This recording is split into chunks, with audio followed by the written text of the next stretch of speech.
तो बहुत ज़्यादा नहीं कहना है, लेकिन महादेव जी से बहुत ही पहले से, जिस समय से सर्वकुल पत्रिका 1988-89 से छपी, उस समय ने इसका लेख मैंने देखा कि आखिर आदिवासी क्यों नहीं लिखते।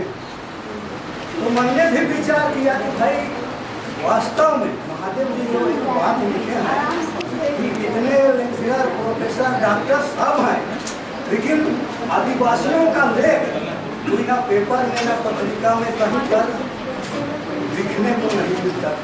तो वही लेख को मैंने पढ़ा कि आखिर आदिवासी क्यों नहीं लिखते।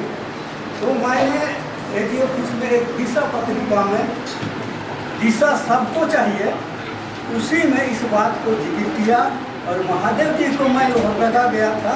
तो उस लेख को मैं बताया कि देखिए हम आपके संबंध में ये बात लिखे कि भाई आदिवासी क्यों नहीं लिखते हैं। उसी से प्रेरणा पाकर मैंने अपने स्तर पर पेपर पत्रिकाओं में करीब 51-52 टॉपिक्स में लेख लिखे, एक आराध्यदेव वृक्ष कर्म किताब लिखे और 180 करना भजन पर भजन लिख करके समाज अभी भी प्रयास है। और सबने जैसा बोले कि भाई हम जब तक जितने भी हम विशेषकर कहेंगे हमने पढ़ने लिखने वाले भाई बहनों की युवा पीढ़ी के, ये लोग हमारी बात को आदिवासी आईना के रूप में देख करके अपनी बात को उस रूप में नहीं रखेंगे, तो जितने भी अदर लोग जो हैं हमारे बारे में इतना तरह का बात लिख रहे हैं जो कि बहुत बात तो सत्यता से बिल्कुल परे है, लेकिन लिख रहे हैं उसका कोई कट नहीं है, इसलिए उसी का लेख को सत्यता के रूप में प्रतिष्ठित की जा रही है।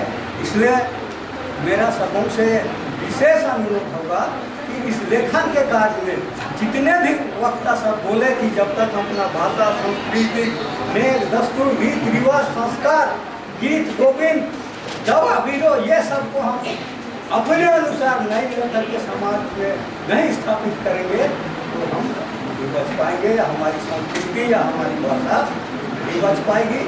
इसलिए मैं इतना ही कहकर अपनी भाषा को, चाहे अपनी वाणी को बंद करूँगा। तो प्यारे भाई बहनों, बुद्धिजीवी वर्ग सभी को इस ओर जिस तरह से सबने आह्वान किया, विशेष रूप में अपने हृदय पर ध्यान रख करके इस बात के लिए प्रयास करना होगा।